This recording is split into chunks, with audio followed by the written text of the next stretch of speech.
Mr. Mullenkamp to present our report to council. Thank you. Thank you. Thank you, City Manager, for Mayor, City Council. Appreciate it. I had a very brief cameo Tuesday night, so it's nice to have a little more time in front of you. As the City Manager mentioned, really we have a couple of major purposes here, and we wanted to let you know how we finished off fiscal year 20. We wanted to then talk a little bit about kind of the long-term forecasting. We've done this is the third forecast I've done since I've been here. This is really rare to have 3 forecasts in a single year, but COVID's not a normal thing, and I think we've been kind of chasing this a little bit. So we'll continue to chase it a little bit because that's what we do. I'm going to go ahead and share a screen, and we're going to go through a PowerPoint. What I like to do, Mr. Mayor, if it's okay, is get through a few sections, and then we'll break for discussion, and then move on to the next section, if that's okay. That's okay. Yeah, that's a good plan. Thank you, John. Go ahead. Okay. Think it's going to work now. Did that come over okay? Yeah. Yes. Okay. All right. Well, so obviously we have a special budget workshop. While it says fiscal year 21-22, we are going to talk about 20. We're going to talk about 21 and some adjustments we want to make this year. But what we are going to do is concentrate a fair amount of time tonight talking about where we go beyond fiscal year 21. So the workshop objectives are, as the City Manager mentioned, to go over the fiscal year 20 financial results. There is some positive news to share there, obviously, to discuss the impacts of COVID-19 and really some of the uncertainties. And that won't be a big surprise to you. There's a lot of uncertainties remaining. We'll talk about the adjustments that we're going to recommend to fiscal year 21. As the City Manager mentioned, we cut fairly deeply in preparation for a recession that we were concerned about. And then we are going to talk a little bit about the long-term forecast. Lastly, we would like to start the discussion about assigning some of your general fund reserves, because they're actually getting to a point now where it's really prudent to allocate those funds for purposes, and then some CFD reserves that are also available. So starting here, we'll talk a little bit about the general fund results for 20. And while you have a true budget surplus that'll be 8.5 million or maybe slightly higher than that once we're done with all the audit adjustments, this slide tends to tell you that you really shouldn't look at that as an ongoing surplus. We had 5 million, and we've been talking about this all year, the solid waste retention fee. We also got about 1.2 million in revenues from sales tax that really aren't sustainable. They're one-time in nature, and you really shouldn't count on those on an ongoing basis. And then we had some residual revenues from solid waste that came in from the prior year. As you know, we're no longer managing solid waste ourselves. So that brings an estimate of about 6.3 million in one-time revenues that we need to back away from that surplus, giving you about $2.2 million in what I would call sustained operational savings. Now, keep in mind that part of that 2.2 million is that in the 4th quarter of this last fiscal year, April, May, June, we were holding positions vacant. We had reduced some of our operating costs. We weren't operating certain elements of our operation. So there is some savings built into that $2.2 million number. Exactly how much is hard to say, but City Manager and I talked earlier. We think it's probably in the neighborhood of $500,000 in savings there that contributed to that budget surplus. So then going forward, talking a little bit about COVID-19 and what it did or didn't do to us. Your actual sales tax revenues, once we strip out that 1.2 million anomaly, that one-time money, was actually a little lower than your 2019 results by about $165,000. So a loss, but a narrow loss if you're going to compare from year to year. Your commercial activity kept moving forward. Our while we thought we might see a slowdown or even a stop in some of the projects that were underway as the outbreak hit us, we really didn't see that. And in fact, we've seen businesses open. Some have been delayed, but those delays were fairly nominal, and most of the businesses did open up reasonably on schedule. We saw some other tax revenues, business license and other taxes came in a bit higher than what we thought they would. At the end of the day, we did see a small drop in our overall equalized revenues from about 32.8 million to 32 million. While tax revenues increased, that was the driver of us increasing. We also saw some drop in our permitting and inspection activities. And keep in mind, those were drops from some pretty high levels. You know, we had the Amazon project and some of those that really gave us some big hiccups in 18 and 19 that we didn't see in 20. So at the end of the day, our expenses increased from fiscal year 19 to 20 about 4.7%. And so that's despite some of the cost saving measures that we implemented in the fourth quarter of the year. Personnel costs were up by about 7.6%, about $1.3 million. Operating costs increased fairly nominally at $336,000. That would have been a little more had we not gone into cost saving mode. And then we held the line on some of our equipment and vehicle purchases from prior years, something that, quite honestly, I'll be honest, we shouldn't try and sustain that because we do need to keep our equipment going.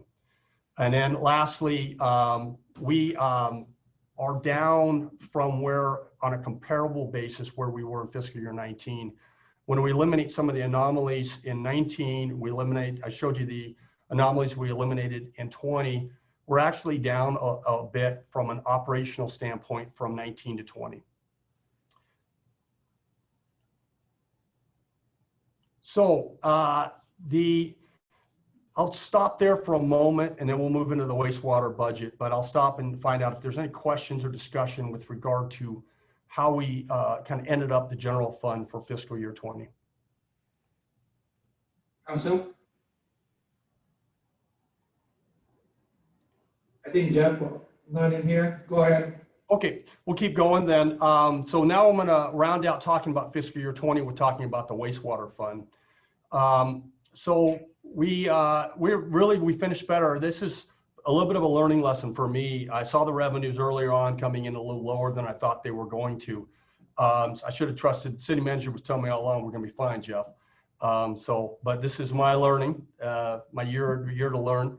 Early on, I thought we might actually have some deficits in this. We actually ended up with a fairly nice surplus of about just under $600,000. That keep in mind, that includes one of the bullets on here that we used $1 million in development impact funds to pay for our debt service. And that's something we're backing off of in fiscal year 21. And we hope to ultimately back that off completely so that it's self-serving and not relying on DIF. But even notwithstanding that, we ended up with a nice surplus.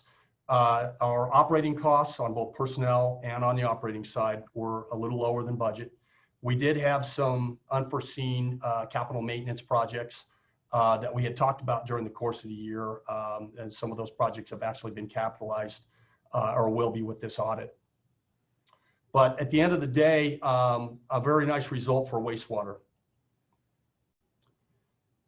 So I'll break there. That is kind of just giving you the overview of fiscal year 20. As you know, on Tuesday's agenda, we had a little bit more detail, the detailed schedules that were available to you as well with regard to how we got there and some of the more granular numbers.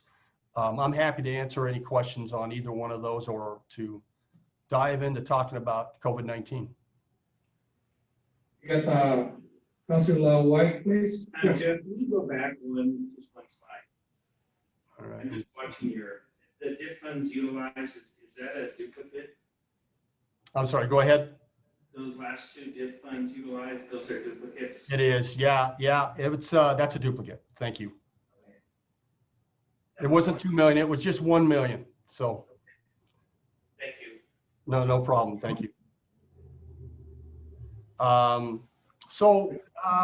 then if we talk about COVID-19, as you know, as we approach budget building for fiscal year 21, initially we were going to do the normal process. We're going to have enhancement packages, and we were going to have a fairly robust budget process that got derailed pretty early on. By late March, we were aware that we were into something that was unknown, and then we were heavily into budget building in April, and by that time, it was very clear that this COVID thing was going to be significant.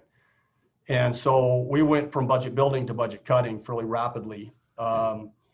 We actually reduced our sales tax estimate down from about 5.6 million all the way down to 4 million, which was a really significant reduction.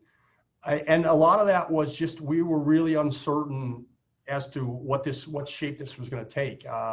We've all been, at least I can tell you, I'm a bit surprised at the resilience of the public through this, and that the fact that they've kept spending.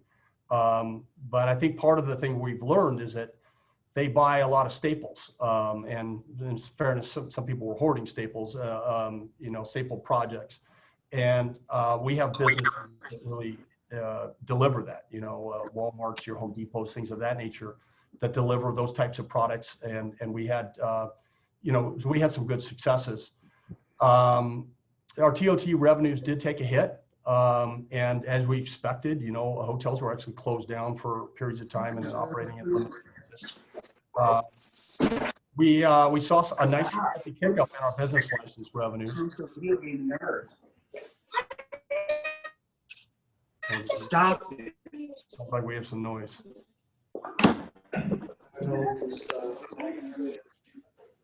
So that was nice because we had some new businesses coming on, and we saw business license revenues actually increase. And that's one of the adjustments you saw in an earlier slide, that we're looking at bumping that estimate up by about $100,000. So as we mentioned on an earlier slide, sales tax, after taking out those anomalies, those one-time kick-ups, slight decrease down about 3%. And we looked at sales tax pretty heavily. We had a meeting actually with HDL yesterday, and we feel pretty confident in the numbers that we're going to be showing you in our projections, that they're in line with what HDL is looking at.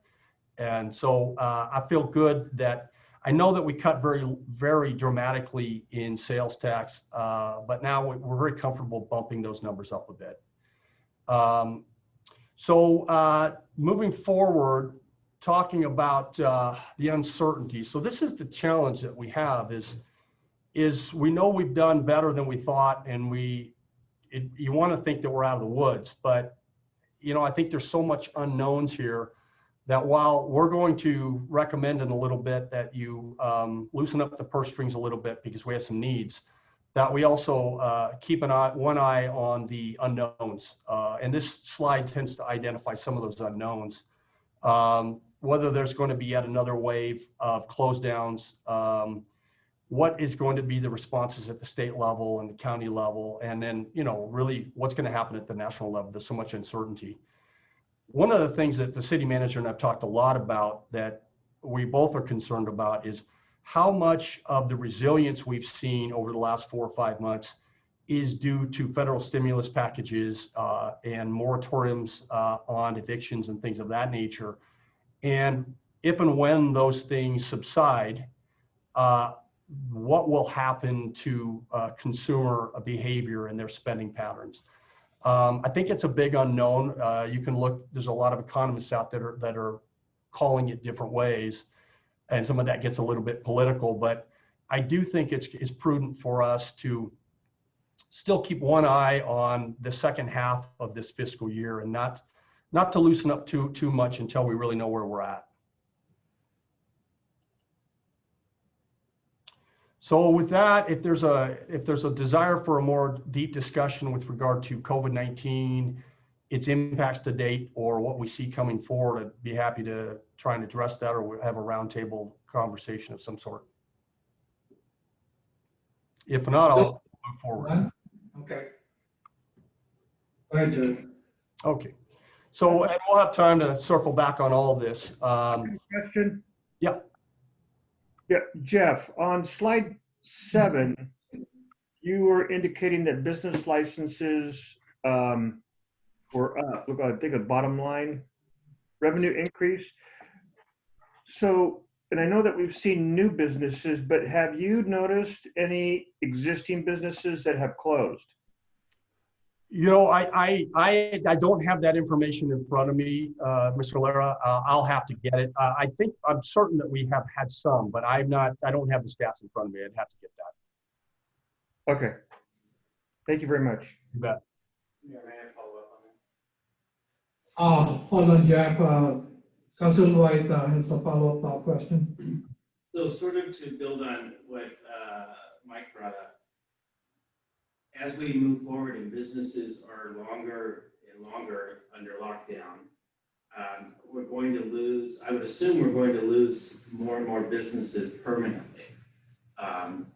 So is that something you're going to be taking into account? I don't know how you do that, but we're going to have some, I guess what I'm asking is, do you think we'll see annually accelerated negative impact from businesses just not returning at all the longer we're in this lockdown phase? So yeah, no, that's a great question. And now we've done a fair amount of analysis on that. I've worked with the city manager and Kyle. We've worked on that, and then Jennifer, who's also sharing in this.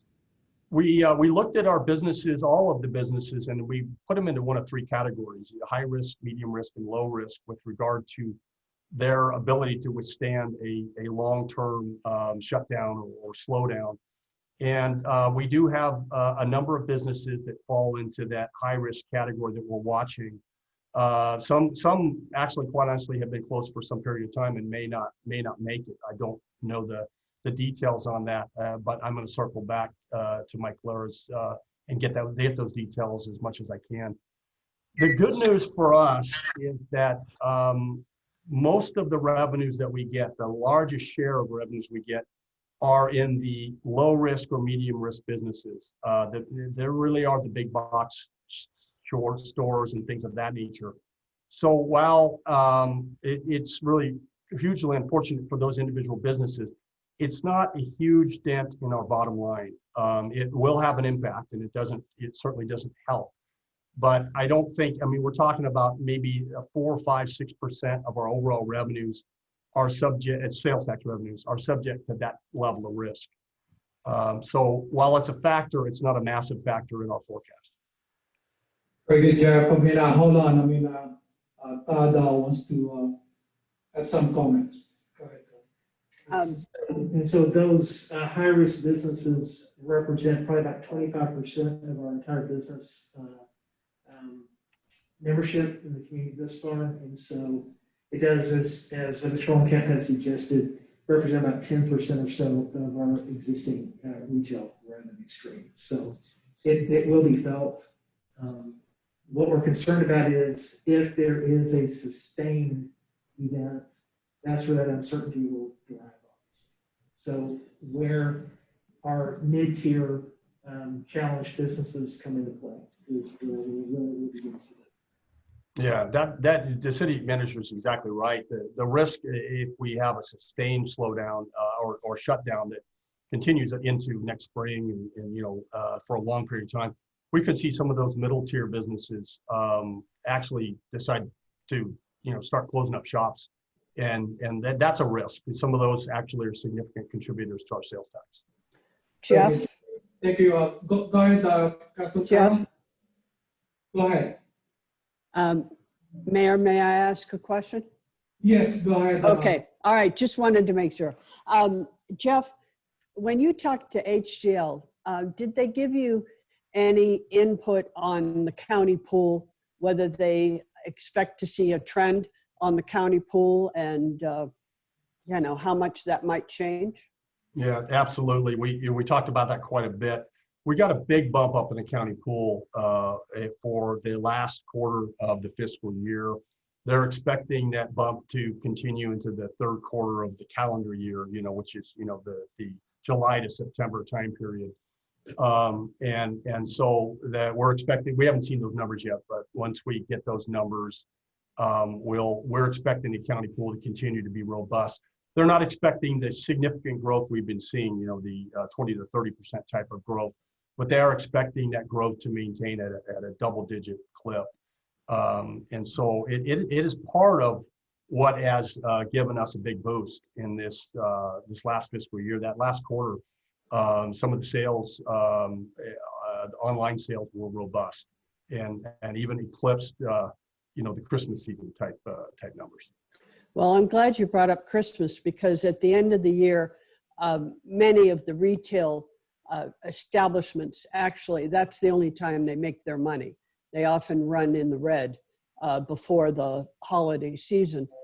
And if there's less money to spend based on concerns about COVID and unemployment and some of that money running out, I was wondering too if they talked to you at all about the end of the year income from sales tax that typically peaks at that time of year and what their expectations may be.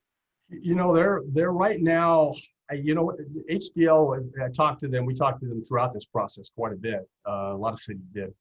And they were pretty negative when I was talking to them back in May. I mean, it was, Chicken Little. I mean, it was Yeah, just, Jennifer sent me the Zoom link. oops. So the bottom line is that HDL is now saying that they're looking at a little bit more standard growth. And so I don't, it's kind of hard to know what's going to happen with the Christmas season. We do know one thing. The movement to online sales has been accelerated through this process. And I think I don't believe we're going to reverse course. I believe that we're going to see online sales be a growing piece of the equation. We knew that was going to happen, but I think that pandemic has accelerated that pace significantly.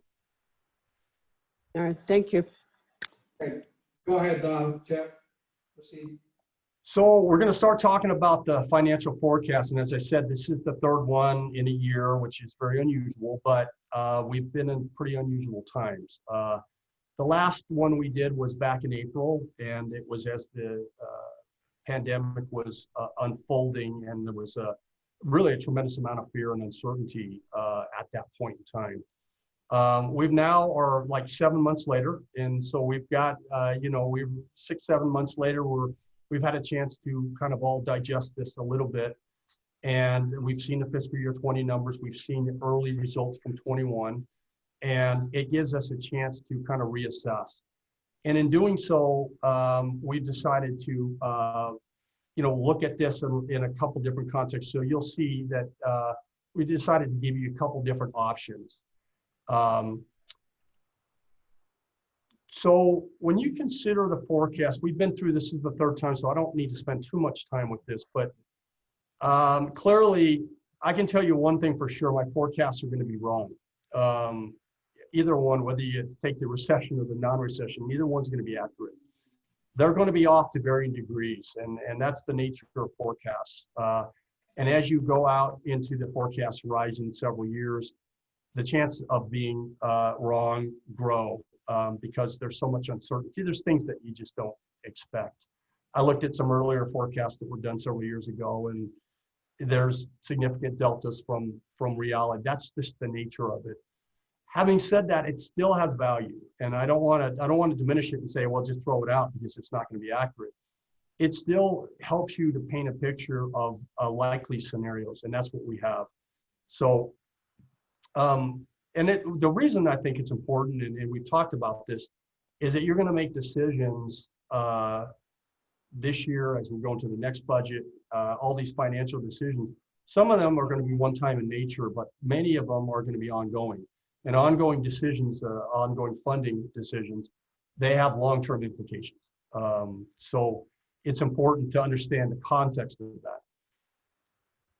So we did 2 separate models. In the past, we've been just showing you one model, and that included a recession. This time, the city manager and I decided that it made sense to give you a couple different models to look at them. The recession model, as you'll see, is a bit more of a pessimistic model. It definitely shows fairly significant deficits in the future. The non-recession model is on the more optimistic side. Todd and I talked about this. We think that these are kind of bookends, if you will, the optimistic and the pessimistic, and potentially the reality is somewhere in the middle. But we wanted to show you the two models so at least you could see what they look like. The key to all these models is the assumptions. So if you really want to dive into what do the models make sense, it's looking at the assumptions and looking at how those are built. One important point, this last note on here, is that we didn't in either of the models show reductions in expenses like we did in the fourth quarter of last fiscal year. We didn't show any of those. So it's intended to show what the delta would be that you would have to deal with. And part of that would be, in fairness, having to resort to decreasing expenses. Jeff, Yes. on these models, do you take into account the stimulus reduction? So initially the unemployment stimulus was an extra 600, then this last one was 300, and now this next one, nobody knows what it'll be. But when do you anticipate that those reductions are going to start hitting our sales tax? Am I making sense? Yeah, I know that's one of the uncertainties that we have is what happens when the federal, this at some level we have a false economy. When you're printing money and sending money out to people that that is helping them pay their bills, then we know that and if that money is pulled back, then there's going to be some subset of the population that will struggle to make their bills, or will cut back on spending in a material way. That is part of the uncertainty that is difficult in this thing. We have not factored into the second half of fiscal year 21 any kind of major nosedive into sales tax. I have a conservative model. I'm slightly under the HDL forecast for fiscal year 21, Okay.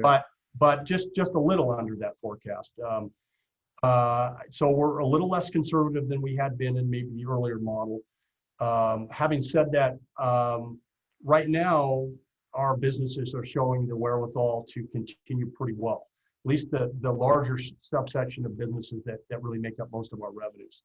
So the answer is no, I didn't build in anything into the end of fiscal year 21, any significant declines.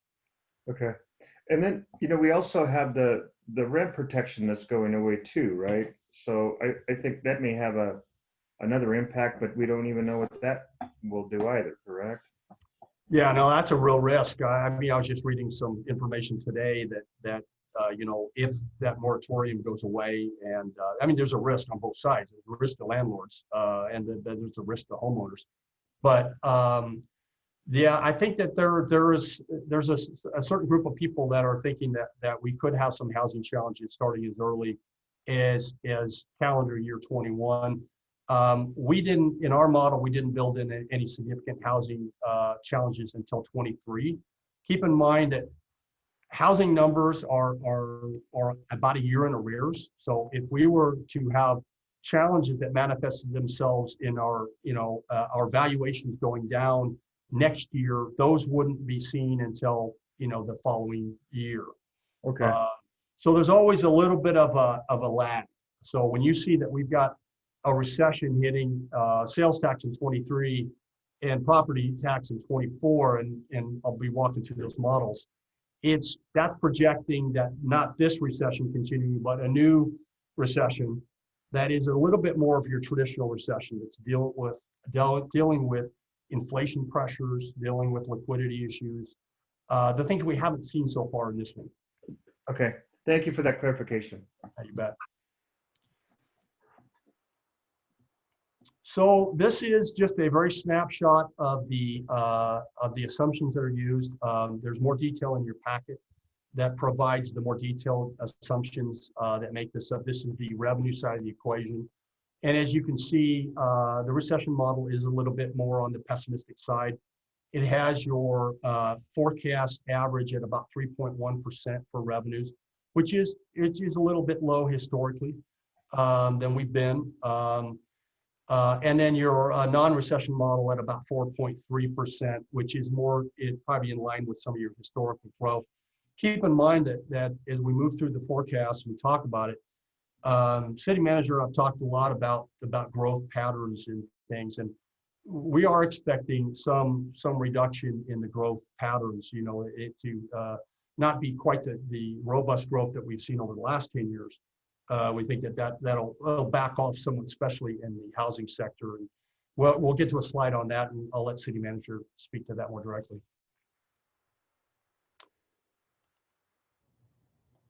So I used the same expense assumptions for both sides of this. So you look at either model, it has the same expense factors. You have your personnel costs are on the top of this slide. We got 4% year-over-year growth in wages or salaries. Pension costs at about 7.5%. We talked about that a little bit, that we're expecting some significant escalations. And until, in fairness, probably till beyond this forecast period by a few years. I think it's about 35 before we start seeing 34, 35, right in that range before we start seeing those numbers really come down. And when they do, they'll come down a lot.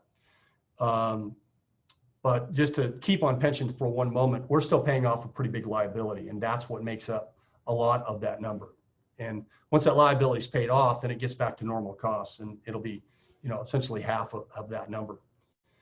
Health insurance is built in. That's a 10-year average we got off of Kaiser's website a little while back.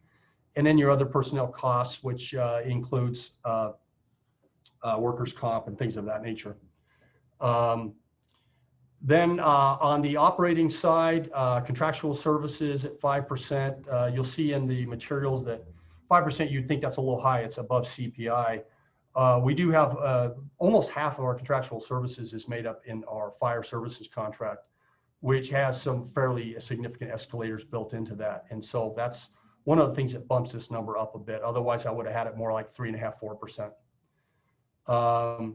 Utilities, I looked at an average, and 3.5% is a reasonable average for us over the last several years. And then insurance costs, we've seen some increases in our insurance costs. Carrie's on this call, so if you have any specific questions about that, but I built in a 4% escalator in that. And then the remainder, you can see it to 2.5%. That's essentially trying to keep pace with CPI.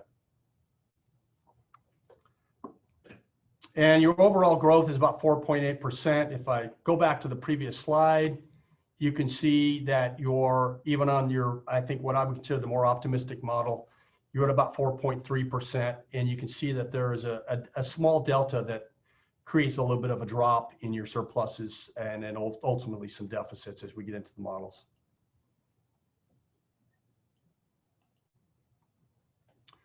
So the recession model, as I mentioned, has revenue growth at about 3.1%.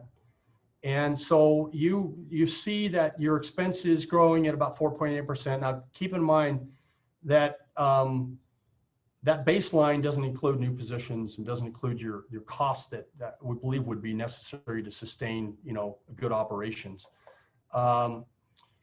But when you look at adding new positions and stuff, and we'll get into the models in a moment, it creates some fairly significant deficits in the fairly early on in the forecast period. So there's a hill to climb on this one. Again, it's a little bit of a pessimistic forecast. You could look at it and say that well, your revenues are a little low or your expenses a little high, but even if I tweak it a little on each side, you're still looking at potential deficit spending. If I eliminate all the stuff at the bottom of that schedule, which is all your new positions, your road replacement when Measure A goes down, your funding your fire department, your new firehouse, which my guess is you're going to want to staff it. If you eliminated all that, then I can get you down to around a $9 million deficit over the course of the forecast period. But you can only eliminate some of that, and then you would run into some operational challenges. The non-recession model, which is a little bit more on the optimistic side, again, these are the bookends that we talked about, probably your pessimistic and your optimistic model. has your baseline revenue growth at about 4.3% and your expenses at 4.8. So you have a narrowing surplus that would decrease over the course of the forecast period. And if you are to add all the stuff on the bottom of those sheets, which is your new positions in your fire department, your staffing and things of that nature, then you have a deficit over the course of the period of about 14 million. Not horrendous when you consider that's over a 10-year period, but nonetheless, still it eats into any kind of reserves that you have.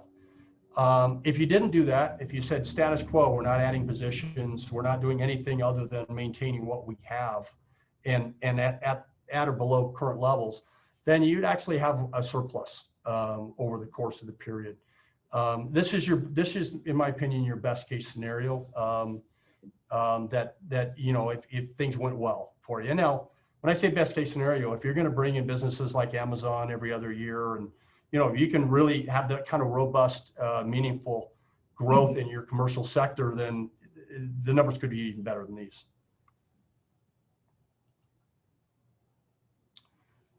So with that, I'll take a pause and we'll stop. I can dive into the actual models if you want. I can pull those up and we can dive in them. They're in your work page. I think they start around page 12.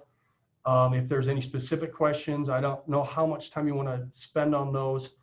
I know you've only had a day with them, but the models are fairly consistent, at least in format, to the way we've been doing them in the last couple of times.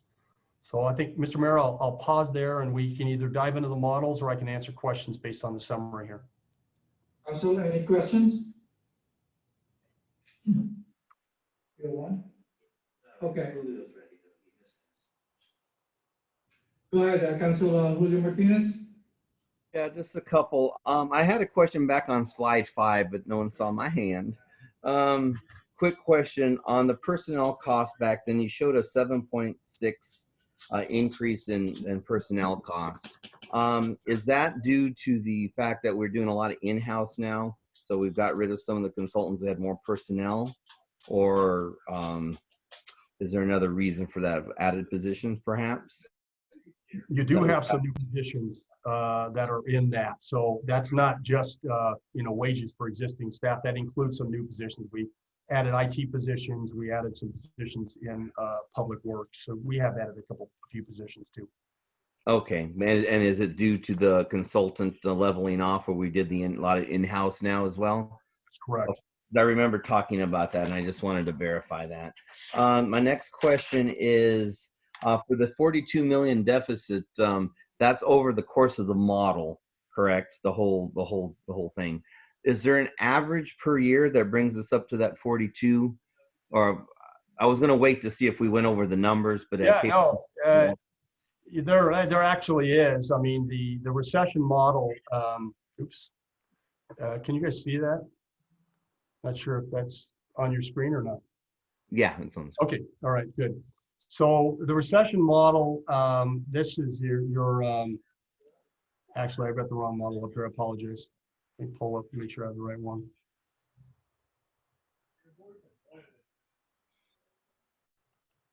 I saw the percentages though on the bottom. It looks like they're adding up as they go across. So yeah, so I'm at the. If you can you see my screen? Okay. Yeah, I've got it on the PowerPoint. Okay. So basically, you have over the forecast period, in this period, the numbers I'm talking about start with 22. So you can see. And so your numbers here make up that thing, and you see you have an average of down here $4.7 million essentially over the course. It peaks at about 8.9 on this particular model. At the out year, a deficit of about 8.9. And what's the end of this forecast year? 28, 29, does it go to 30? I can't see it with It goes at 30, yeah. It ends at fiscal year 30. I think you can see my cursor. It's fiscal year 30 is the end. Yeah, I got a block. Okay. All right, that's all for now. I might come back in a second. I just wanted to see what that time frame looked like and how much per year we're going down if we do the, you know, everything we wanted, of course, or would like. Yeah, and I did just city manager and I talked a little bit about this, and obviously these numbers are fairly stark numbers when you start looking at $40 million over the forecast. We started talking about, how would you deal with that? So we've done some what if scenarios on that. So if there's a desire to get into that type of discussion, we can do so. All right, I'm good for now. Thank you. Thank you, Mayor. You're welcome. All right. Oh, hold on, Councilor White, quick question in here. Yeah, Jeff, you mentioned a couple slides back about our pension liabilities being, I think it was 7%. But you made a comment that that is making up a big portion of that, but that once things get back to a normal cost, does that happen if we don't do anything? I mean, does it happen anytime soon that our pension liabilities start to get back under control as if they ever were? Yeah, I mean, excuse me, it's a very complicated thing. The pension liability is really a product of a couple things. One is the amount of monies that are being paid into the system, and then two is the investment return that PERS is able to achieve with those dollars. And one of the biggest problems has been for a number of years now is that PERS investment return hasn't been really quite meeting their target number. And like this last year, for example, this last fiscal year, their target is 7%, and they were about 4% the way they closed out fiscal year 20. So we're expecting some bumps in our liabilities to actually go up as a result of that. That won't hit us for 2 years. They're always in arrears. But bottom line for us is that we do have a growing liability, and it will grow for the next several years through no part of our own. There's nothing we're doing to create a larger liability. We're just paying our staff, and we're remitting all of the required allocations. But the PERS is smoothing over a long period of time that liability. We are paying it down, but the awkward thing about it is, even though we're paying down our liability, it can actually go up from year to year based on what PERS does, what their results of their investment strategies are. And we also go with the pool. We're part of a pool, and so it gets to be fairly complicated. Long-winded answer, ultimately, the models right now are showing that we will have escalating pension costs because of having to pay down those pension costs through about 2032, 33 timeframe, at which point in time it'll start coming down because we will have paid off essentially our liability. And then it'll come down. Once it's at normal cost and we're really not accruing a liability, then it'll come down to something well short of where it's at now. Then whatever the number is now, I can't really project it, but it'll certainly be a lot less than our peak levels that you see at the end of the forecast. You'll see we have nearly $6 million in pension liability, and that will drop off from there. Thank you. Hey, Jeff, let me follow up on that, on the pension. And you're right. I mean, the discount rate on that before 7%, now it's 4.5%. So I don't know how we're gonna, pay off, because you use the word pay off on the pension liability. And you're right. I mean, it's still, we're looking on 2030, 2032, hopefully.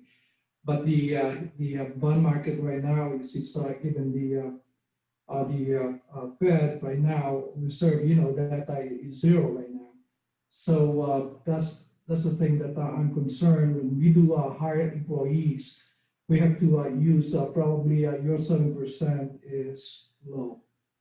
That's my personal opinion on that. I mean, again, I will take that. I mean, hopefully in the future we could acquire or purchase a finance model that could see this. I mean, there's a software out there that we could do our model and everything. So we could, I know, I'll go ahead and say this also. I know we have a trust. I don't know what kind of trust. I forgot. I mean, what kind of trust is it? 115 or trust or other that kind of trust fund we have.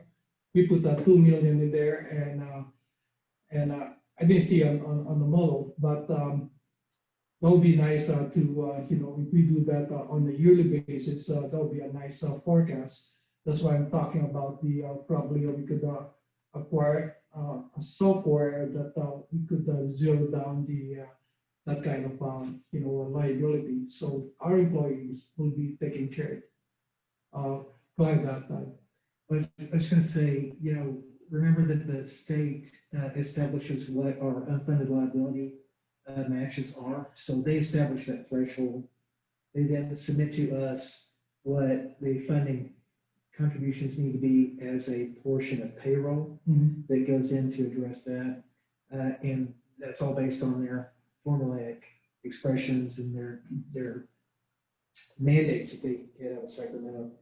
Our strategy would be, as you suggest, to be able to say, what funds do we set aside locally? And then if you go back and kind of evaluate that presentation that we made, well, oh gosh, about a century ago, it seems like before COVID. I know. We talked about various strategies, and one was, do you want to advance pay to the state to purge for that pension liability? If we do that, they use that to pay for their short-term obligations first, and we still are left pulling the bag on the long term. The other option would be to create the 115 pension liability, the pension trust, the IRS 115 trust, as an option. The other third option was whether you want to set aside and basically designate and obligate a portion of funds that may be an interim step before getting into a 115 pension. And the reason I talk about doing that potentially is that it allows you to set some funds aside. They're still accessible to you. You could claw them back if you really get into a desperate financial situation. And we were looking at a set aside of between $1.5 to $2 million potentially for that strategy. And that's something that we definitely want to talk a little bit later tonight about, hey, do we want to now contemplate trying to set those funds aside? We wouldn't spend them, they wouldn't go anywhere, but we propose to hold them basically as a reserve allocation that couldn't be spent unless we come back to council to reallocate. Yeah, I like to see that, and also if we could put it on the 115 trust on the IRS, and then get familiar with that. That would be good for the employees and us too. Go ahead, Jeff. Yeah. So and just one last little follow up. The 7.5%. That's not the percentage of salary. That's just the year-over-year increase in the pension cost. And so that's not a percentage of salary. Just so we're clear on that piece. And the numbers that I've used are actually in line with what Bartell and Associates provided. They did back in January. You might recall we had them come out and do a presentation for the city council, and they provided their assessment. And basically, they took their assessment out all the way out into the 2030s, and so a lot of the numbers I'm using are in line with the numbers that they have provided to us. Yeah, Jeff's numbers include the 1.2 million that we already paid in our unfunded liability obligations this year. So then moving forward then, and I'm happy to dive into the schedules if anybody would like to. So fiscal year 21 then is kind of where we want to turn our attention. And I'm happy once again to backtrack and talk about the forecast if there's a desire to do so. But as we mentioned before, there's a lot of uncertainty, and I heard a couple of council members speak to that. What's going to happen with federal stimulus if federal stimulus doesn't start back up, if moratoriums on evictions, don't continue on. What happens to our sales tax revenues and ultimately property tax? We do know that uncertainty remains, and so we think that caution is still necessary. Having said that, we're experiencing some significant pains, pressure points from having cut fairly deeply. We have 4 frozen police officer positions. We have maintenance positions that are frozen. We've got recreation specialist positions that have not been filled. In fairness, we haven't had those operations running, but we're looking to the future on that. And then some fairly significant reductions in operating expenses, especially in the area of permitting and inspection activity related to our development. And so since we're looking at a surplus of, a forecasted surplus of about 2.2 million or higher, I think that's right now, unless Mr. Lara's concerns manifest themselves in the second half of the year, I think the 2.2 million or above is still a pretty good number to be looking at. Because of that, those needs and their situation, you can see kind of where I think 2.2 million is going to be generated. Sales tax is the big piece. As I mentioned, we budgeted about 4 million. The forecast has us coming in closer to 5.7. Property taxes, we budgeted at 6.1 million, and we achieved that in fiscal year 20. And so if you just add a 5% kick up on property tax, that gives you the 300,000. There should be an extra zero there. And then we have some other tax revenues, which is utility users and some of those other tax revenues that we see coming up, and then your business license. We talked about that earlier. Those all total give you the 2.2 million that we believe revenues will come in above the forecast that we gave you back in, that you approved back in June with the budget. So we are going to recommend that you consider unfreezing one of the 4 officer positions, authorizing an overhire of police officer positions. In this case, it's 2 positions. It allows them to fill, essentially double fill positions for a period of time, but that will cost money. Unfreeze a street maintenance position that is desperately needed. 4 recreation specialist positions. Some of your materials said March of 2021. Having talked to Elizabeth, she would like to get moving on that a little bit earlier. So you can see here that it's targeted at January of 2021. And then there is 1 new position that we're requesting. We've been talking internally a lot over the last couple of months about needing to look at our payroll personnel system and bring that in-house and have a much more integrated system from a budgetary standpoint and from a payroll management standpoint.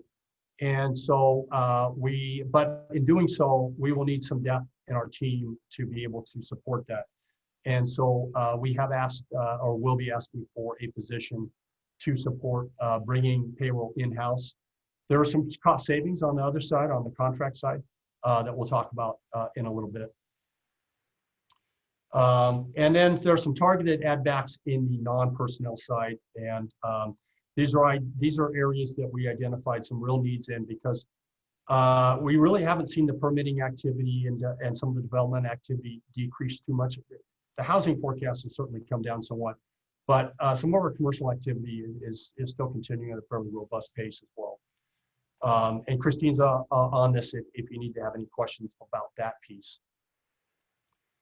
We're also looking to do basically some shoring up, if you will, of the wastewater side. This is a fairly new operation, and we've seen some real gaps that we need to fill. And so they're looking for basically 3 new positions. We're looking for a manager to deal with compliance.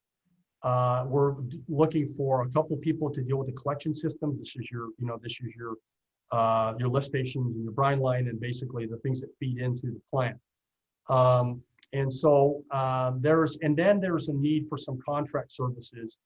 The system is very highly automated and it's highly complex. And as we're finding out, we really need that support for the first year or more of operations.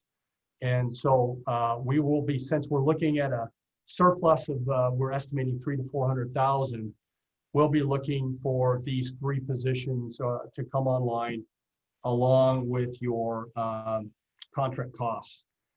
The expected cost, assuming that we were able to bring the positions on, December 1st or around there would be about 312,000 for fiscal year 21.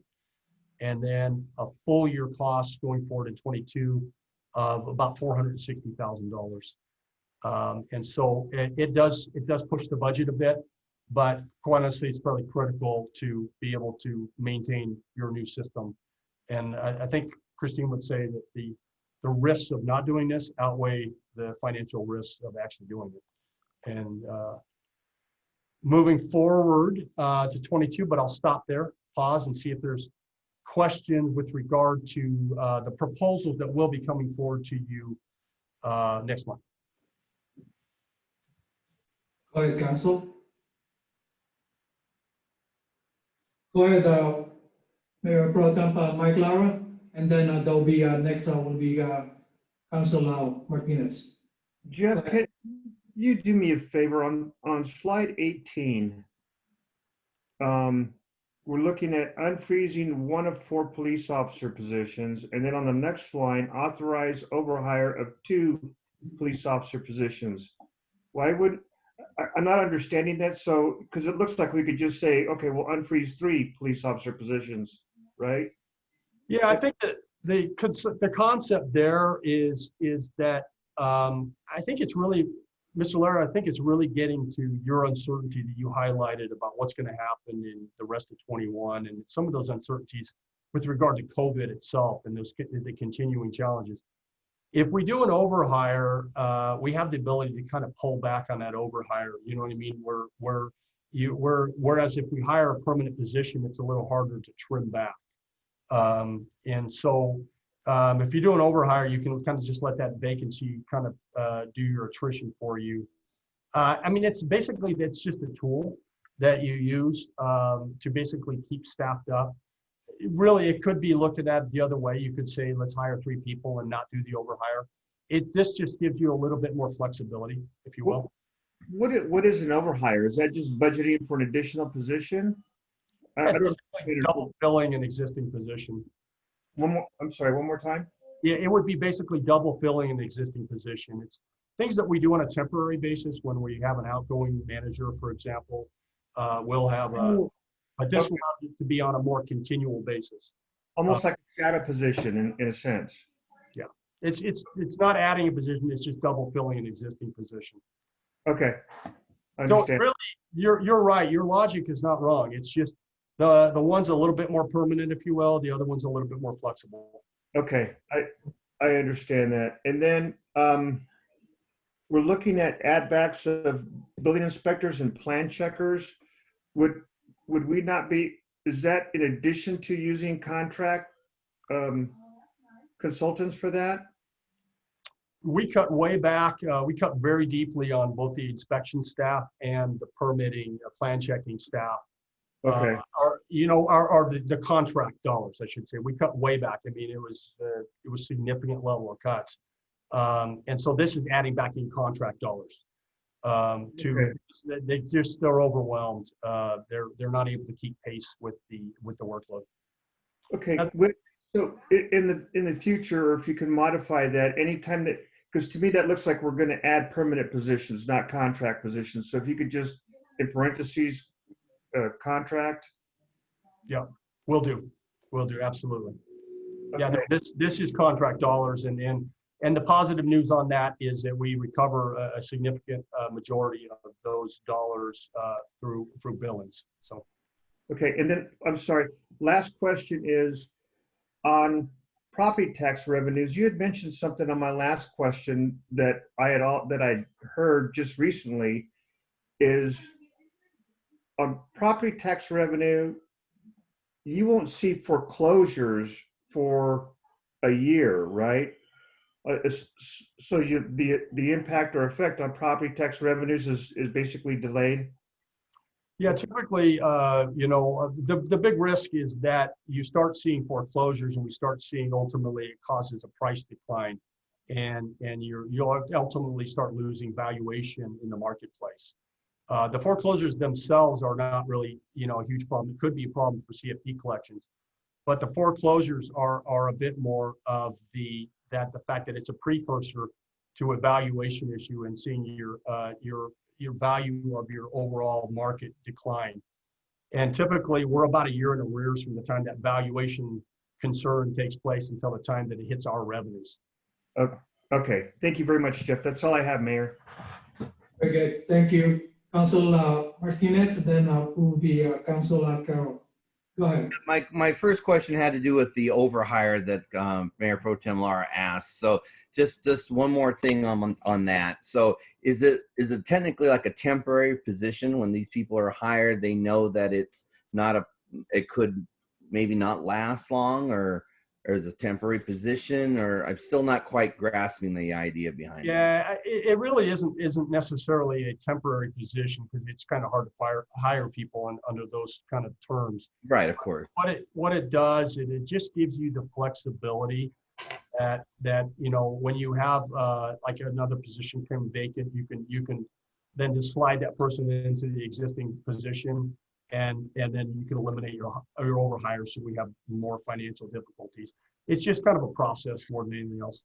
Well, the concern I have is if we get into dire times and we can't afford those positions, because we're barely kind of pushing it now, I think. But if it did get into worse, what happens to those positions? Do we just pull them out of the budget? And it's almost so we don't have to touch the numbers that are here, but we start there first. Is that kind of how it works? Yeah, you'd still need attrition to do your work. In absent layoffs, you'd still need attrition to do your work. Okay, so with that in mind, maybe these can move over into then and things work out. Okay.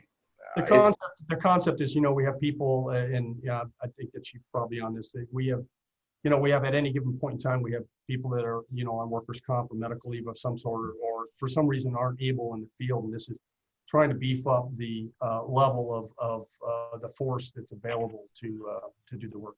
Okay, it's just to me the name overhire refers to you're spending what you don't have. That's the way it sounds, and I just want to. So we have to budget for it. This is right. Okay. Cost. And then my last question is, you talked about that $300,000 on the property tax increase. You used a 5% number. Where did that number come from? When you talked about the 300 under the. Yeah. What I was talking about. Hold on, Jeff. Before you answer that, Councilor Martinez wants to interject on the first question you had. Oh, okay. Yeah, so I think to clarify, the overhire, we're not going to hire permanently 2 extra people, right? So we're not going to have them on the books for, a permanent kind of type of period. What happens is when we know that there's going to be retirement, or we know that we're going to have some people transitioning out of the department, it's the opportunity to go ahead and bring in 2 new employees. So we have some overlap to try to fill that up. So we don't have the delay in filling those vacancy positions. And particularly in the police department, it's very difficult to hire. So where we have people out on workers' comp or leave, or they're just not available to come to work, the department's in really a tough situation. And as we're looking at managing the growth of the city, right in the population, we've got the commercial stuff coming on board. We just want to be able to have as much ability to be able to respond on the public safety side as we can. So we would have testing we would have a list that's ready to go. When we feel like we know that there's going to be some position vacancies coming, then we try to bring them in and do the training and get them ready to go, so that when the other officers transition out, we have officers ready to go. So there will be a little bit of overlap in that process, but we'll manage it very carefully to make sure that we're not getting extended, or we're not bringing on a payroll load that's more than what we can feel like we can handle. All right, and it makes sense. The process does make sense. I just want to make sure I can explain to the public what overhire means, so it doesn't sound like we're hiring what we can't afford. So I appreciate that clarification. Thank you. Thank you. Go ahead, Councilor Martinez, your second question. Yes. So to answer your question, I'll go back to the slide real quickly. So we're saying that we think property tax revenues are going to exceed our budget by at least $300,000. We budgeted about $6 million, $6.1 million, and we already achieved that in fiscal year 20. So the 300,000 is just a 5% increase from that $6 million. And so the question is on that 5% is just a normal standard number that usually you see, just kind of your estimation, basically. Be honest with you, in today's market, it's probably a little bit low. It could be 6-7%. But I think it's a convenient, it's a comfortable number. Okay. All right. Thank you. Appreciate it. Thank you, Mayor. You're welcome. Go ahead, Councilor Carroll. Thank you, Mayor. Since we're talking about property tax and taxes in general, there's been and sort of a play to allow people to delay the payment of their taxes. And I'm wondering what your thoughts are on the potential impact of the flow of property taxes going forward if there's a significant amount of people who take advantage of the ability to delay their taxes. You know, I'm not familiar with the legislation that would allow that. I haven't seen that piece. Well, maybe the city manager will have some thoughts on it. Go ahead. Well, just so happens, I guess I do, Councilman Carroll. So if you look at the city's tax roll, or 80% of our property valuation is single-family residential. And even if you look at the growth in assessed valuation from the 2019, which is the 2020 tax year, we're still at that ratio. We expect that we will see a steady ratio moving forward in the next few years, even with the commercial activity that's added, because we've been adding commercial consistently as a direct service component of the residential that's here, the population service that's here. So we have a continuation of that ratio.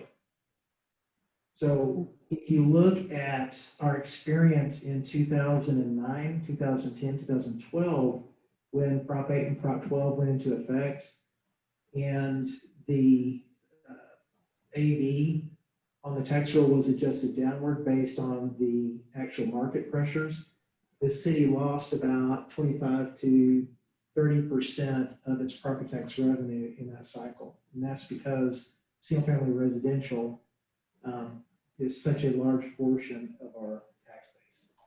So I suspect that if there is some legislation that's been discussed off and on about deferring people's requirements or extending their deadlines to pay their property taxes, you're going to see a very significant impact on the city. So when you're looking at what, $8 million of property tax revenue, and 80% of revenue or so is coming from single-family residential, you're going to see a significant impact. So we had looked at a potential depression level budget, which we're not presenting here, but we could see upwards of another $4 million of revenue that we lose should we get into a depression-like scenario. And that's where you've got properties that begin to go into foreclosure, you see property valuations devalue, and you see a slowdown or a cessation in terms of development activity. Those are the types of things. So I don't think it'd be quite that bad, but you could be looking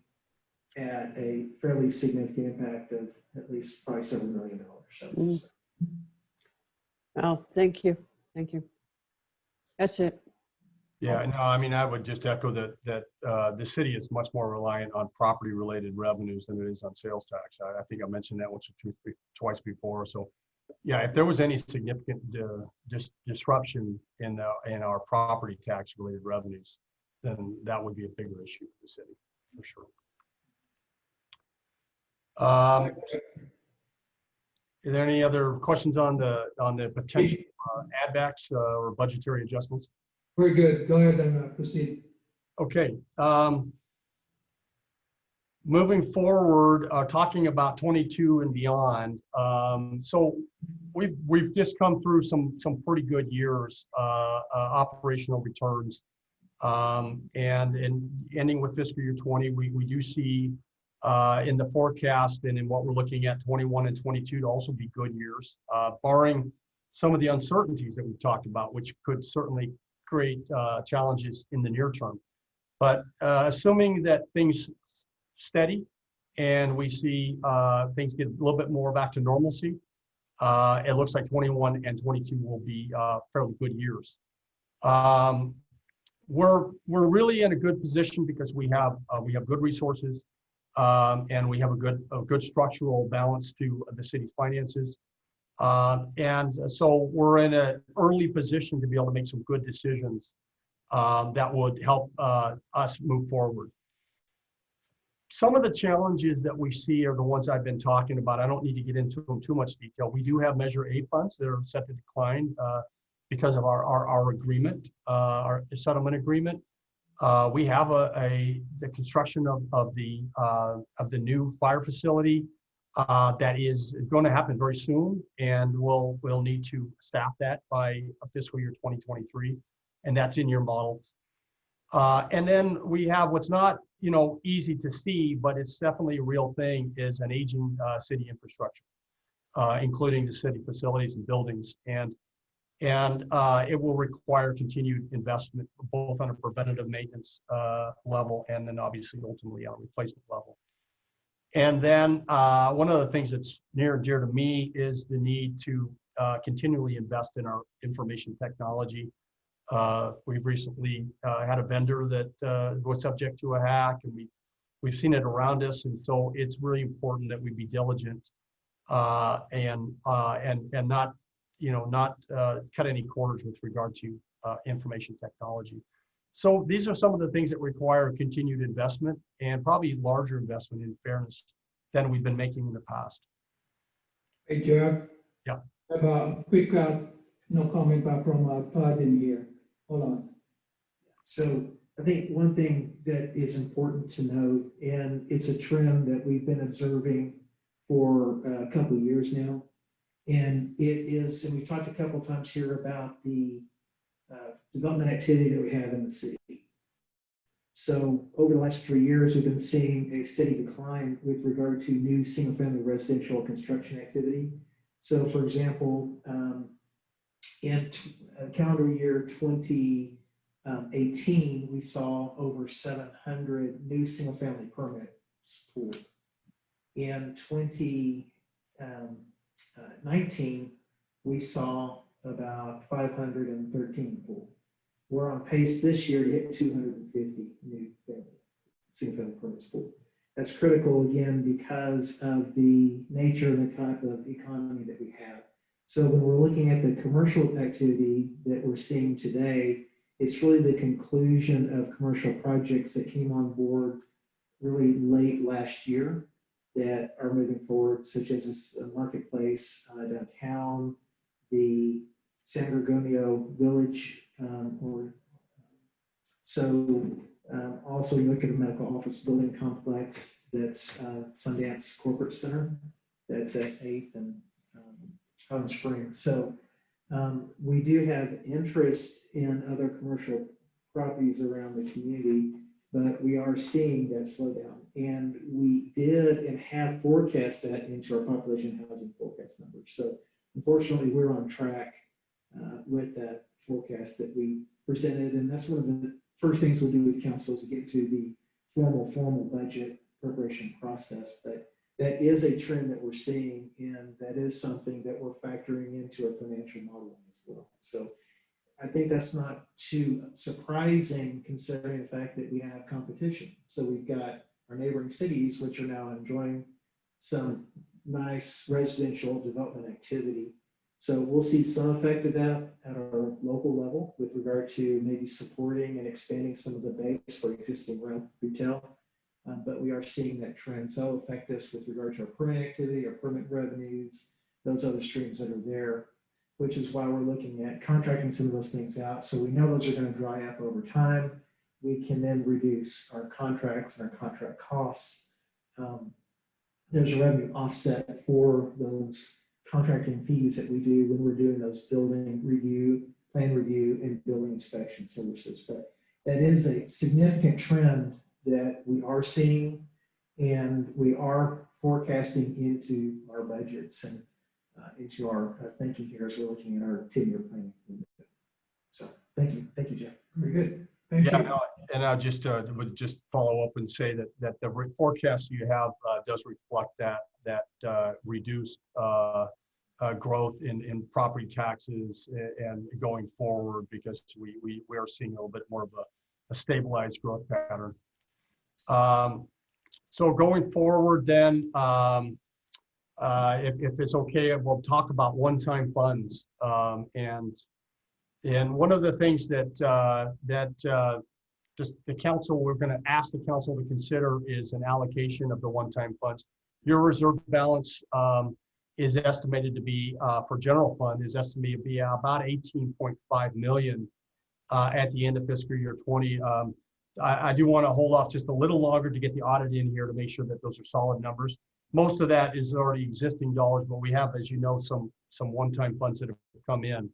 But we feel fairly solid it's going to be in the neighborhood of $18.5 million. And then you have unallocated CFD funds that are in the neighborhood of 7.5 million. The big key caveat, it's not news to anybody here, but it does need to be said, is that one-time funds should be used for one-time items and not for any ongoing costs. And so we have made an initial proposal for council consideration, obviously, for council to ultimately weigh in with their own thoughts. That would allow the allocation of 7.5 million of the general fund reserves, bringing you to a balance of approximately $11 million in the general fund. This would retain your reserve level in the range of 35%, which is above your standard 25% minimum floor. And that's a little bit of a cautionary thing. And then the CFD reserves allocate about 6.5 million, leaving a reserve balance of about $1 million, you know, to in that those reserves. For the general fund, the allocation that we're proposing, at least as for consideration, is the pension trust that the mayor was speaking to earlier. The allocation that we're proposing is about $2.3 million. And this would be the Section 115 trust that we talked about if the council decided to go that direction. And that the good news about the trust is it allows you a little bit more flexibility on how you invest the dollars. The trust monies could only be used for pension-related costs, but in a pinch, in a bad year, they could be used for normal costs. They could be used to, you know, they could be used to cover that year's costs if need be. The design would be that this is money you would use starting maybe in 29-30, but going into the early years beyond this forecast to basically help offset some of those higher costs in those out years. The city manager and I have been talking about the need to set some funds aside for flood preparation to deal with those issues. This is a holding number. I don't have, we recently closed out a FEMA from a flood from before, and that was about $250,000. So we put about $200,000 as a key holding number here. We'll continue to refine that number a little bit. Also, there's some needs. The high school is going to be growing, as I understand, and there'll be need for some impacts on traffic flow, and there's some money set aside to deal with that. You'll see that the lion's share of this is for capital projects, priority capital projects.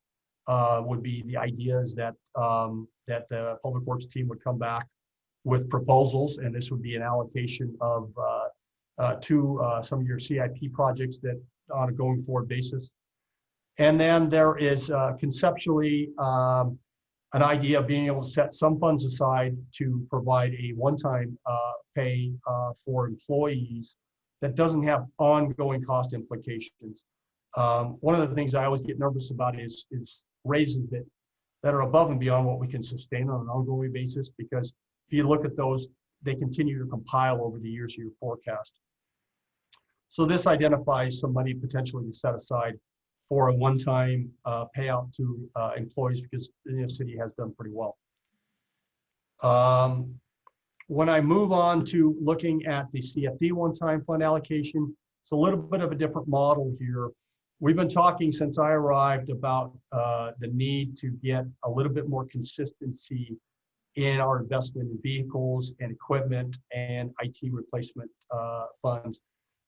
And other shops that I've been in have set up internal service funds that really accomplish that objective. The concept is that you set some funds aside in a designed purpose. These are still reserve funds, by the way. So you still have a conservative model going here, but the reserve funds that are designed for a specific purpose. And what it allows you to do is not have to wait for budget dollars to buy the equipment you need and the vehicles you need. Instead, you buy them from the fund and you replenish the fund by budgetary transfers into these funds. I think it's a good sustainable model that helps the city in a real pinch. In a year or 2 years where you had real problems with your budget, you could still buy the equipment you need and things like that. Again, there's a CIP fund. This would be for priority maintenance projects rather than new construction. This would be dealing with your significant maintenance efforts. Again, this would be holding those dollars for that type of effort. It would be a fund that you set up to deal with CIP level projects that come up on an ongoing basis, but this would be targeted more towards maintenance than new construction. And then IT security, there's a significant need to invest in IT security. Our CIO has provided a model, and $150,000 would move us materially in that direction. I know he's available to answer questions. And then the IT enhancements, I talked earlier about moving payroll in-house. This is the cost associated with doing that, to bring that in-house and to further automate our AP process.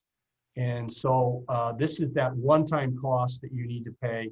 But there's some ongoing savings that we would have on the backside on an operational basis. So this would allocate about $6.5 million of your $7.5 million under this proposal, and certainly it's a proposal for council consideration, maybe other items that you want to consider in addition or separate from these. And I'll pause there for a moment. Council, question?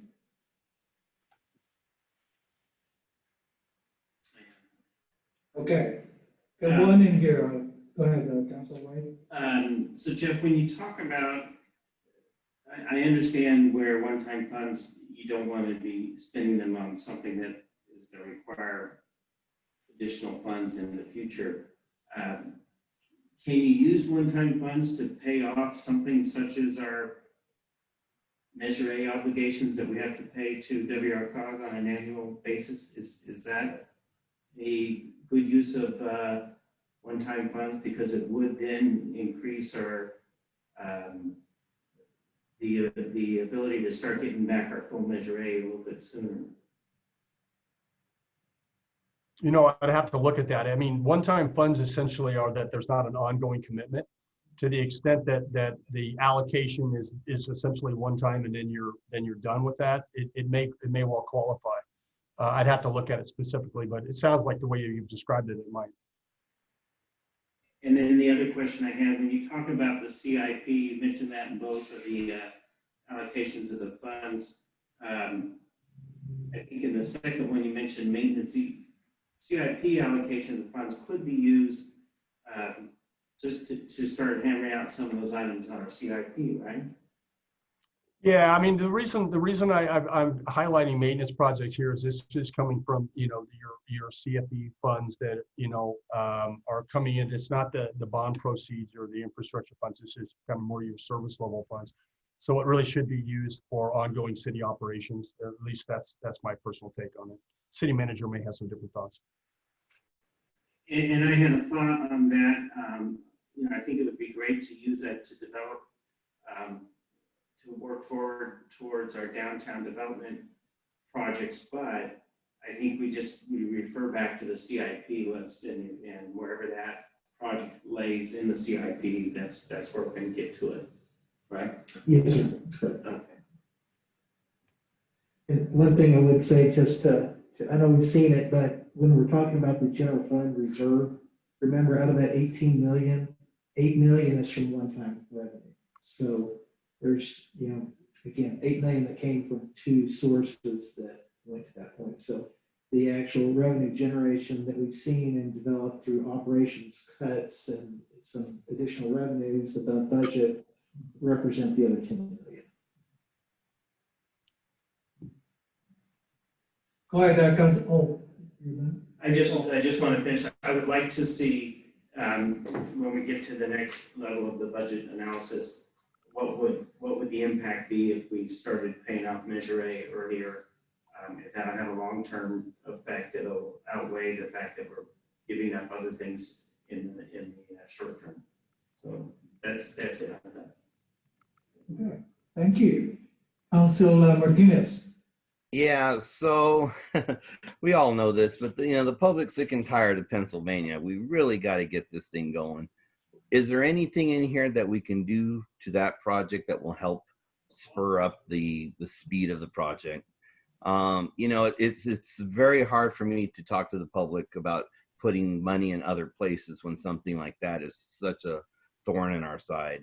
And, I have to really be able to tell them, oh, well, we couldn't spend the money here or there for various reasons. So give me a reason why we can't use any of these numbers for that. So that when I explain to them that they have to wait for the train another 3 years, it's because of whatever limitations we have with our spending. You want to answer that? I just saw Mr. Hart just jumped on, so I'll let him. Oh, okay. Oh, just Mark. Okay, go ahead. Good evening, Mayor and Council. Just for clarification, when you refer to Pennsylvania, you're referring to the widening or the grade separation? Well, no, the widening's already going. I'm talking about the grade separation, everything that needs to make it work. That thing is holding up. It's we can't do any real commercial in that area because people are waiting for on and off ramps and so forth. And this is one of those projects that we're taking on as a city. So that's pretty much the whole thing, phase 2 as well. Yeah, so if you're just specifically referring to the grade separation project itself, is at the time that was authorized, I believe in 2017, a contract with the selected consulting engineers, it was only authorized for 35% design drawings and environmental. So there is a funding shortfall of about $1 million in order to complete the soft cost and be able to get this thing ready to bid for construction. Environmentally, it's relatively straightforward because under CEQA, grade separations are exempt. But at the current time, we are lacking about an even $1 million. We've been able to hold so far the consultant to hold those dollars if we re-engage them, but we are going on nearly 3 years now. So as to whether or not those funds could specifically be utilized for that, I believe that's probably better suited for Mr. Molenkamp or your city manager. But that is the hang up right now is that we are in a holding pattern on the grade separation. And then, obviously the funding for construction, we would heavily pursue upon completion of design.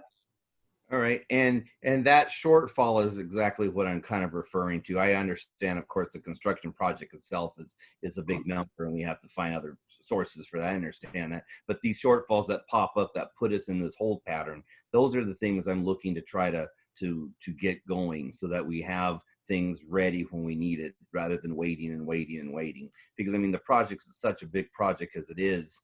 The more you wait, the further it gets. So, I'd be interested to address that shortfall to see if things could be put towards that. I don't know legally, and, I don't know any of that.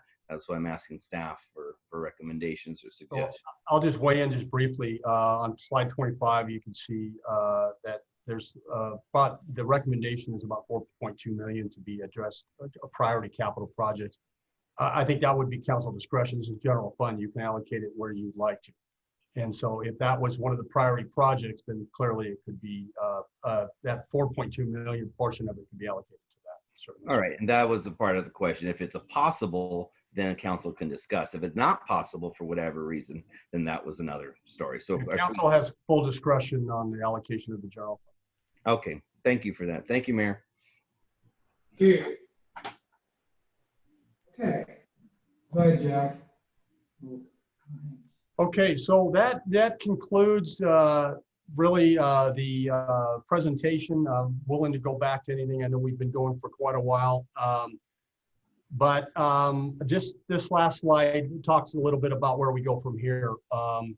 And our proposal would be to bring back budget amendments for you for both the general fund and wastewater on November 3rd agenda.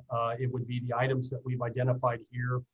Unless there's concerns over any of those, that would be our proposal. We'll obviously continue monitoring 21 closely. I think there's been a number of concerns raised here, and we'll be watching the numbers pretty carefully and be bringing those to you on a regular basis. The 20 audit is well underway. We're going to have the auditors out here in a couple of weeks, and so far we're really pleased with the efforts we're seeing from them. We think they're on the ball, and I'm very hopeful to get it trim at least another month off of our timeline at a minimum.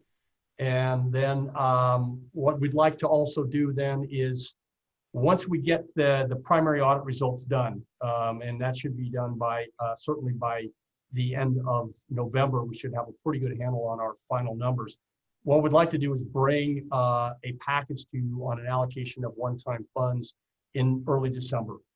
And that would be along the lines of what we just discussed. And unless the council has other considerations they would like to see as part of that package.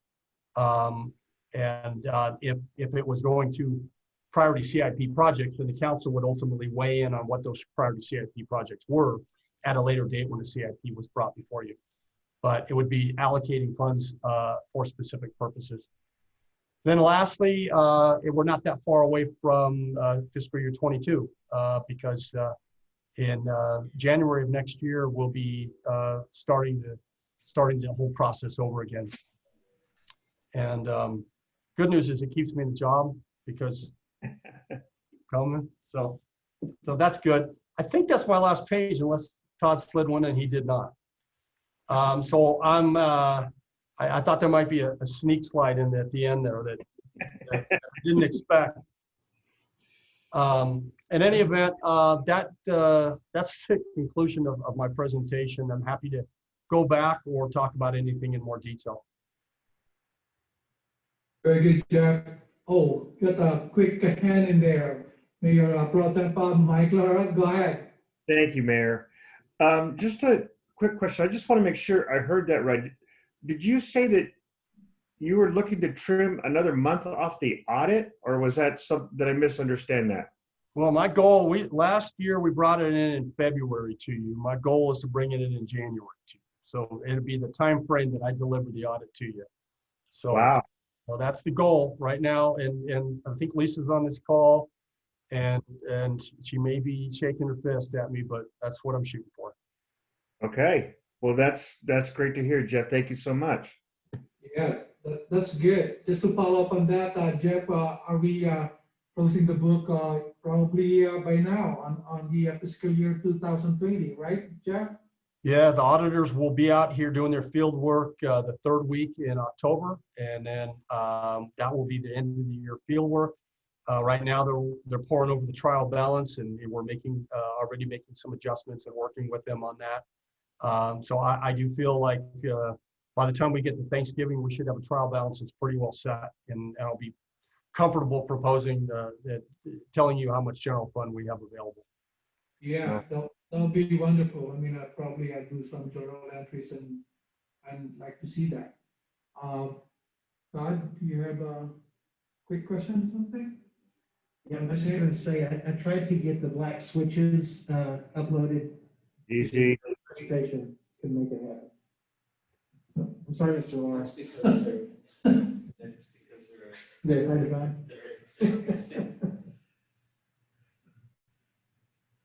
Is it?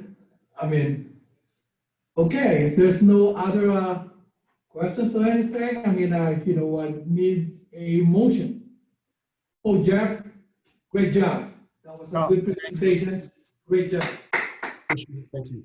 Third time's a charm. Great job, Jeff.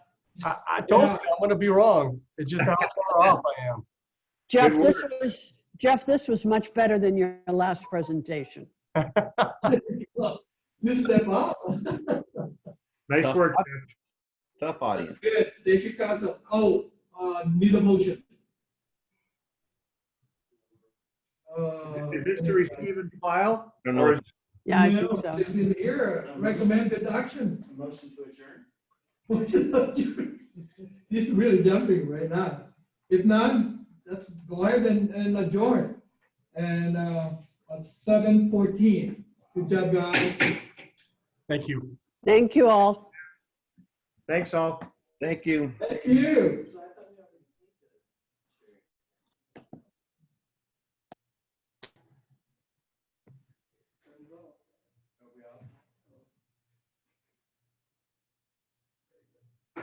Okay, good talk. Are we clean? Are we out?